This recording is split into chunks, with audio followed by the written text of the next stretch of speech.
Well, it's crunch time at Southend United, and with 11 games to go, this title race is hotting up. We have just opened up a 4 point lead over Chesterfield, but they have got the significantly easier running on paper. We start our tough trips today, away in the northeast. It's not going to be an easy one, but with this team, you never know what could be possible.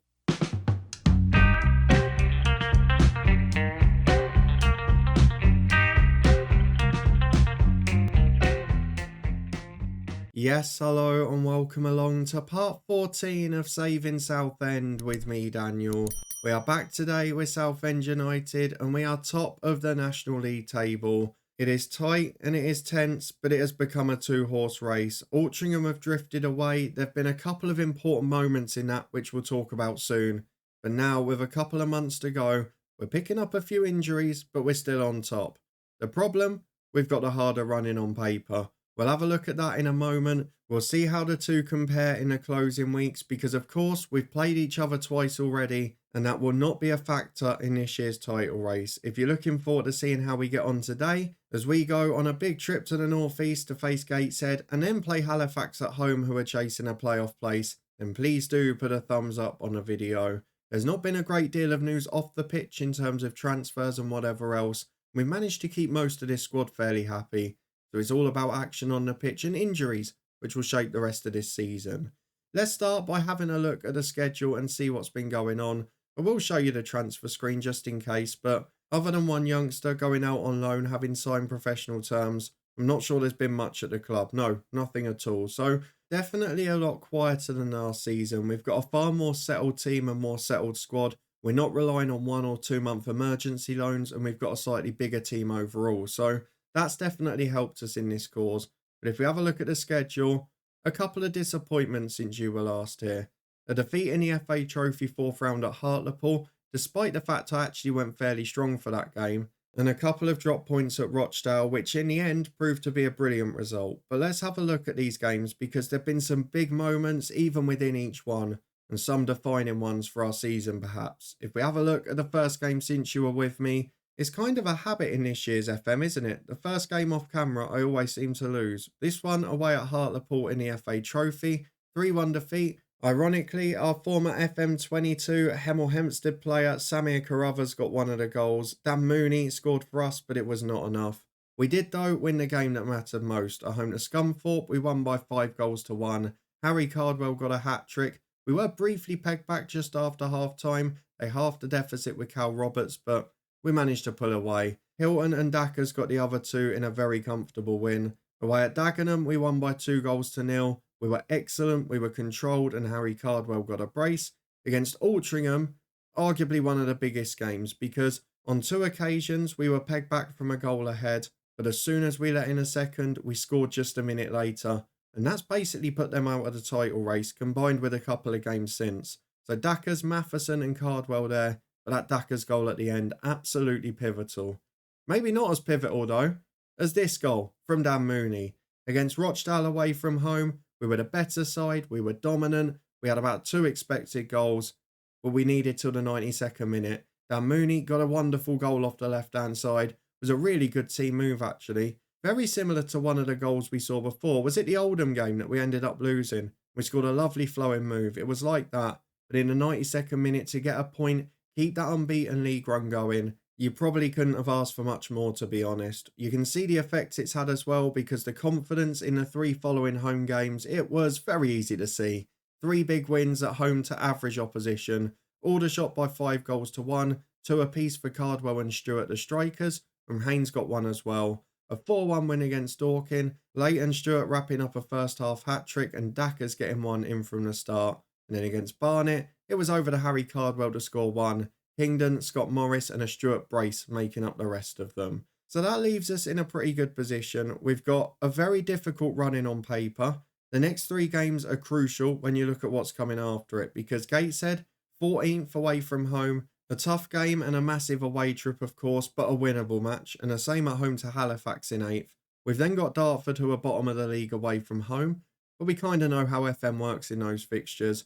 Then the running is horrible. Yeovil are 10th chasing the playoffs, York are 5th and in the playoffs. Newport and Harrogate are struggling, but they were the two sides relegated from the EFL last year. So on paper, they've got good squads. Newport, interestingly, just sacked Shota Avaladze and replaced him, so maybe a new manager bounce there. And then the final month, I just don't want it to go to the wire because Ebbsfleet are in 7th, Oldham are in 4th, Fylde are 9th, and Hartlepool are 6th. That is a disaster if they're jostling for playoff positions and we're still fighting with Chesterfield. Let's get a comparison out of the way because Chesterfield, by contrast, have a much friendlier run-in. They've virtually got the complete opposite run-in to us, which is really unique actually. So if we have a look, they've not lost a game since the 26th of November in the league. A few very disappointing draws recently, but again, they're still unbeaten. And coming up now, they have got teams such as Scunthorpe at home in a relegation zone. OK, Altrincham we know is tough, but we've beat Dagenham, who are fighting relegation, Dorking the same, Aldershot the same. Rochdale have had an average year in 12th. We just drew 1-1 with them, but battered them. Barnet at home we just beat. Gateshead away we've got today. Halifax at home we've got today. And in fact, their last 3 games are our next 3.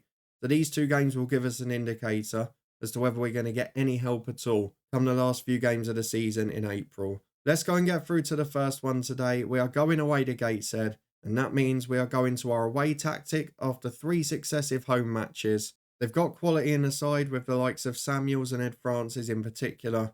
So let's go and see the 11 I've picked because we have gone for, well, a bit of a return for some people. And Ndeng, our regular goalkeeper, has had a couple of injuries. I think Ollie Wright has started the last 3. Yeah, 3 games he's played in a row, no clean sheets, and in fact I don't think he's kept one all season. So Ndeng is a welcome returner there. We've also got a couple of injuries, particularly to the likes of Matheson nor Husin, people with a bit of experience and who have been regulars in this side over the last year or so. So it does leave us in a bit of a tight spot. We've left Leighton Stewart out today because I want him rested for the home game on Saturday. He's had a couple of knocks recently and he's played in all of the last 3, so he gets a breather. It does mean that we rely on Harry Cardwell. Dackers is a backup who can play in that role though, so I'm not as worried about losing him. And this is the team that we've gone for in full. And Ndeng is between the sticks with Kingdom, Parker and Lomas the back 3. Will Ferry and Gus Scott Morris are the wing backs with Titchmarsh and Earring the midfield 2. Mooney and Hilton the wide men, Cardwell through the middle. And the subs bench is full of quality if we need it. It's a little bit light defensively. Let's go and get into this one away in the northeast. And hopefully we can pick up some form of result just to keep the unbeaten run going. Well, here we go then. 4 changes for our hosts and probably about the same for us as we've changed shape. But we've got the likes of Hilton and Mooney back in form. And going forward, we do look a threat again. I'm still a bit worried about us defensively. But maybe with Ndee we can find a clean sheet now. Either that or he'll come off injured and we've got no sub-keeper. I don't know. Let's go and get into the first half. Not even 1,000 fans at Gateshead. We're now regularly getting over 7,000 at Southend. This is going to feel a bit alien. Where's the running track? I'm missing the running track as Parker gets it at the back for Earring. He carries it up to halfway. Down the left to Ferry, who's making that run from wing back. What a player he's been. Probably the best signing of the season. Smashes the woodwork there. I mean, he's the one we almost didn't get. He was about 3rd or 4th choice. We got him because we couldn't afford the wages of someone else. Harry Chapman, I think it might have been. But in the end, he's come in, he's covered both positions, and he's just been an absolute dream. He's got a new deal. He's starting to look very close to a good EFL player. But that's not the case for now. We've got to deal with the defensive display first. Very odd camera angle. He's headed over to Ndee's bar. But yeah, what a season he's had. He's doing really well. We could do with him having another good game today as Lomas. Big switch of play there. Scott Morris covering for Matheson, who would normally play in this back 5 tactic. Kingdom finds Parker in the middle of a back 3. Good season he's had. He's a bit tired now, but he had a rest at the weekend, so should be all right. We'll probably rest him the next game as well, as Lomas finds Parker into Titchmarsh, who's just dropping off a bit. What are we going to do to replace him next year? Or will Morehouse just step in? I don't know. Parker again. Middle of the back 3. It's another one of these long, slow, flowing moves. He's fluent. Will it lead to a goal? Cardwell knocks it down for Mooney. Supporting behind from Cardwell. Mooney goes alone and puts it over the bar. Great effort, great run. Wasn't quite to be. With half an hour gone, there's no shots on target. But at the moment, we are the better side. Well, 10 to the break. It's a corner kick for Gateshead and Chesterfield have gone ahead at Eastleigh. We won there. You saw that in the last episode. And they're doing the same now. A bit of a concern for us, that. But this is a really decent display. We're going away from home in a tough game. We thought we'd have difficult moments, which we have, but we've been in it so far. Big concern we've not had a shot on target, but we know that these games aren't going to be beautiful to the end of the season. We're not going to have lots of 3-4-0s away from home. We're going to be trying to get the job done. As Ferry, oh, what timing. I spent most of the first half ignoring the game and talking him up. That's why. Big game moments, big game player. We've not had the most efficient attacking display. We've not hit the target prior to that. And then Will Ferry turns up with a curling free kick. What a man. He's becoming a superstar. We've got Cardwell fatigued. We'll take him off in a minute. There's no point risking injuries here. Fresh legs is important. I can't do anything with Scott Morris at right wing back, but I can do something with Sonny Hilton, who will be replaced by Powell. I can also take Cardwell off and give Dackers a run out, and I can do Morehouse for Titchmarsh as well. That means we're going to have him as the box-to-box midfielder, and Earin as the centre midfielder, or even a deep line playmaker on defend. Just give us a bit more stability in the middle. We're 1-0 up at the moment. Without creating anything in open play, we've smash and grabbed it. But they've gone 4-2-4. They're going to be aggressive, but it should really allow us to take advantage now. We've got 5 back to deal with their 4. It's whether or not we can get them at the other end. With 3 minutes plus stoppages to go, I am just going to tactically adjust and counter it a bit. So we'll put our wing backs onto defensive duties and we'll stop looking for the overlap, because at 1-0, we don't really need to do that now. What we do need to do is manage this game and make sure we get the result, because they've had chances. Their shot count is going up. We're going to slow the pace down. We're going to be disciplined. We're going to try and get through this 3 minutes. But for now, it's a Gateshead free kick. It's short. Dackers nicks it. This would be a great time to get a second, but the ball across isn't great. Should have just held on to it there. Lomas does well at the back so far. Support out left from Ferry. Options inside of him. Just plays to Lomas. This is professional. Can we keep the ball? I would not mind a session of keep ball here. Lomas at left centre half again. Inside to Parker. Support from Earin. Deep line playmaker. Looks for Dackers, who drops in. Releases Mooney. Finds Morehouse. Up to Powell, who's 1-on-1. Oh, he's hit the post. He's offside. Great football again. Carved them open. Kept it well. And finished the game with a 1-0 win. Those are the performance of champions. Not vintage, but a moment of magic from a superstar. And a solid defensive performance. And Dengandy's return is combined with the return of a clean sheet. Now let's get ahead to a home game against Halifax, where hopefully we can be a bit more expansive. Well, Chesterfield win to keep the pressure on and a gap down to 4. And now our fitness test page requires scrolling. That's how much of a pickle we're in. Will Ferry did get National League Player of the Month. I got my 3rd manager of the month for the season. And a few other players are making it. So let's go and have a look at them. Halifax at home, just 5 points off the playoffs now. They've closed the gap to Ebbsfleet and will look to do so further today. Chesterfield are at home to Scunthorpe. Bit of a banker if we're being honest.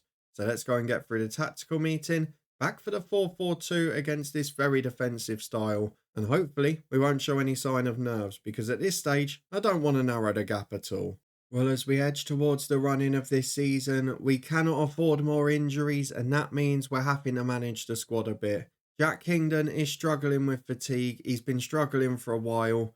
I'm trying to just play him in the games away from home when we need the back 3 and giving him a rest otherwise. So today, he's on the bench, but the problem is we've also got Parker tired as well. With Taylor just coming back from injury, we are down to just Kensdale and Lomas. Kingdom will have to be on the bench in case, because we've got no other defenders really fit. The rest of it's quite aggressive on the substitutes bench, but we have got the likes of Ferry in a starting lineup who can drop into defence if need be. So let's just go and get into it. We're in pretty good form overall. Leighton Stewart should be fresh and ready to tear this defence apart. But they're playing fairly wide on the counter-attack. It might be where we're a bit vulnerable. Let's go and see how it pans out. Well, 4 changes for Halifax. They've got Ryan Galvin in defence, who we've had at Ballymena before in one of our Twitch saves, haven't we? He's actually playing in midfield for them here by the looks of it, in that holding role. But they're a good side. They're the 2 sides actually in this episode that I watched on the league finals day last year, aren't they? Let's hope Halifax don't win with me watching this time, because we need to get 3 points and edge closer to the title. Chesterfield, you would assume, will pick up 3 as well. But once we're playing 3 games a week, there's going to be a few surprises everywhere. And we've got to make sure today isn't one of them. Let's go and get into the first half. I can see from the fitness bits there, particularly with Ali, their star man on the left. He's already a little bit fatigued. So, yeah, he's tired going into this one. He is their biggest attacking threat. Very similar ability to Will Ferry, apparently. And speaking of Ferry, he's now picked up an injury. Tight Achilles. Do we take him off? Yeah, I'm not taking a risk. He's the player of the month. He's been really good. I'm just going to bring down Mooney on. It's not the day for risks, I'm afraid. We've got a free kick on the right with Mooney. Off the bench, will it be an assist? No, it's a terribly overhit free kick straight through to the keeper. And Tonkinson will look for the long ball downfield. You'd imagine with a back 7, they're not going to be playing short. The kick's poor though. Erin loses it, and Haynes is able to win it back. Kensdale in defence finds Titchmarsh, and now Lomas. We've got those 2 to play up to, but look how much they're swarmed by her Halifax defenders. What a touch from Cardwell. Beautiful football. He goes out wide to the right, finds Scott Morris. Inside to Titchmarsh. There's options with him. Leighton Stewart's won. Oh, great save. I was celebrating already, I won't lie to you. Great touch from Cardwell. Wonderful football on the counter-attack, and Leighton Stewart forces a good save. It's up to the back post, headed away as far as Cardwell. And he's got time on the ball again, holds it up well. Scott Morris whips it in, Stewart's up. Keeper and defender almost collide. The defender gets it away. It's another one of those slow starts that isn't vintage, but we've got to this stage now where teams are setting up with 7 behind the ball at all times. And that is hard to break down with a non-league attack. Leighton Stewart is doing better recently, but this is the other problem. 3 game weeks that we're at the end of now, and we are picking up injuries galore. We're going to bring off Jack Earing in a moment. He'll be replaced by Morehouse, but that's 2 subs gone 10 minutes before the break, and we've not had the choice of who to make. We're just bringing on people because of injuries. It also limits what we can do in the second half if it's 0-0. Can we gamble on Dackers earlier if we know there's a risk with no further subs? Probably not, as Earing picks the ball up in midfield again. Can he make one final telling contribution? Because knowing what he's been like before, he'll probably be out a few weeks now. Stewart goes back to Lomas. It's great football, but it's all in front of them because we're waiting for the opening. Earing finds it to Cardwell. His final touch is an assist. Jack Earing, take a bow. Slices the defence open. Cardwell does what he always does. He's got the old brush the shoulder celebration. That's a little bit outdated now. But with 36 on the clock, we've been forced into a second sub. But crucially, we've got the lead just before it. Now we've just got to keep people fit. And the way they're playing, there shouldn't really be a goal threat at the other end unless they replace Ali with a whippet. And at half time, they've not done that so far. It is 1-0. They have offered next to nothing. And we've just got to keep doing the same. We've had 2 injuries. It's not been a great start. But the result is all that matters at this stage of the year. We've got a free kick with Sonny Hilton. Not bothering the keeper with that sort of shot, let's be honest. But we're still on top. We're still having the chances. Give us a second and we can relax a bit. As we're back with Gus Scott Morris at right back, getting the ball from the goalkeeper and playing into Hilton. Cardwell finds Morehouse, who's off the bench, does like a goal. Stewart goes back to him. Oh, what a man. It's almost like he heard the commentary. He does like a goal indeed, and they're quite often spectacular strikes. I don't really understand how he scores so many of them. His long shot rating is 10. He's not got a player trait to try them more often. His technique's not amazing. I don't understand why he's so good at them, but he is, and I'm not complaining. You might also have noticed here, look at the bingo sign at the top. Chesterfield 0, Scunthorpe 1. If that stays this way, it could be the defining night in a title race as Morehouse shot goes over. He was having a go again. We've got 1 sub remaining. Hilton's on a booking and playing poorly. Cardwell showing signs of fatigue as well. Who do I take off? Nobody yet, because I don't want to play with 10. Scott Morris has picked the ball up on the right. He's going to carry down the line. Powell is there with him, as is Titchmarsh inside. It's a good ball to Morehouse. What a difference he's made. Back to Haynes on the left, who finds Mooney. Subs combine as it's a big ball over the top. Headed away pretty well in the end. Cook finds Hunter. But they're just hoofing it aimlessly to a striker who's on his own. He's isolated. And they can't do anything with it. As Haynes gets it on the left again. Inside to Morehouse. Has support, but instead just goes inside himself. Big switch of play towards Hilton, who will get there from the header away. And again, 3 or 4 options always available. Oh, the keeper's made a howler. Jack Morehouse hits it first time. This one had nothing to do with technique or ability. It was down the middle, it was a back pass, and the goalkeeper has dropped it through him. 3-0 with 15 to go, and I'm now going to take Hilton off, who's the most tired, on a yellow, and playing pretty averagely. On comes Callum Powell for the final 15, and hopefully we can just wrap this up because Cook's got a throw on the right, and I don't want to give them a route back. We need a little run of clean sheets here. We're certainly making more comfortable work of it than Chesterfield. Big ball in, Andrews heads over. And now Halifax are starting to rest people too. It's exactly what we want to see at this stage. 3-0 up with 10 minutes to go. Chesterfield still struggling with Scunthorpe. It's a great night so far, a really great night. And what a hero Morehouse has been off the bench. But it's a goal kick for Halifax. We're into the final couple of minutes and now it's just about whether we can put gloss on it. It's been a bit of a weird game this because, a bit like we were mentioning in the last episode, the strikers aren't always the heroes now. I know we had it in the last episode as we do concede a goal there. But Cardwell scored one in this game. We've relied on a midfielder to be a hero. We've relied on Dan Mooney at times. We've not had that one striker scoring all the goals. But of course, we have had a third injury of the night. Leighton Stewart has picked up a twisted knee at the end. And that's going to be the big fallout from this game. Another 3 points, a brilliant episode on the pitch. But what's going to be the implication of it? Are we going to be forced into the loan market after talking about how settled our squad is? Well, let's go and find out how bad these injuries are, and then we'll make our decision. Bad news, unfortunately, from the Midlands as well, because Chesterfield have turned it around against Scunthorpe. They win to keep the gap at 4 points. We can't have thought it was going to be that easy, could we? But it looks like we're both going past the 100-point mark this season. With a few games to go, we've got to rely on these injuries being better than I'm fearing. Leighton Stewart is out. 6 to 9 days. For perspective, we've got 7 days off now. He'll miss 2 matches. Right, that's not too bad. Jack Earing, 2 to 3 days. That's okay. Will Ferry, 1 to 2. And that, everybody, is the benefit of taking off people early when they get injuries. Lewis Page came back from his long-term one, but he picked up another muscular strain, something you quite often see in real life. But most of those boys are going to be back soon. 3 of them are going to miss 1 game. 1 of them might miss 2. We're going to have most of our squad together. So thankfully, we have not got to dip back into the transfer market. Well done to Jack Morehouse, who was magnificent off the bench. He's tied down for 3 years and he's going to be great. Us and Chesterfield have wrapped up our playoff places already. We're miles clear of the rest. I mean, it's a 30-point gap. It's quite scandalous, really. But look at this run into the season. 4 points separate the 2 teams with 9 games to go. Chesterfield have got the easier running on paper. Both have only lost 3 all season.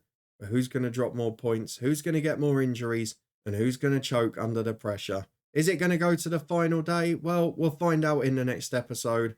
We're going to be back basically either for the final game of the season or for whenever the title could be won or lost, whichever moment comes first. If you're looking forward to that and you did enjoy our 2 hard-fought, efficient victories there, particularly the one at Gateshead, then please do put a thumbs up on the video. If you want to stay up to date with what should be a tense title race, then subscribe and turn that notification bell on. We'll finish the season with the decisive moments tomorrow in our final double upload day of the beta period. Unfortunately, at that point, I have to return to the day job, and from Sunday onwards, we will just rotate the 2 long-term stories each day, starting with the head coach on Sunday and then Southend on Monday. That should give us time to get through the transfer window, or will it be the playoffs for the National League? We'll wait and find out the answer to that. I might be getting a bit ahead of myself, but for now, we'll be back with a head coach later today. You can find that up in the eye above. We will have a few specials coming next week as well. I've got one more save ideas video. We'll have a look at FM24 mobile and a few other bits too.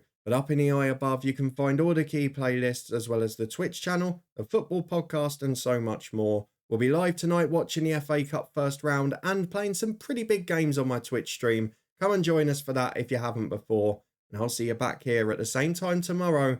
Always going to be a big one. Will it be on the final day of the season, or will one of us trip up before then? I'll see you next time to find out.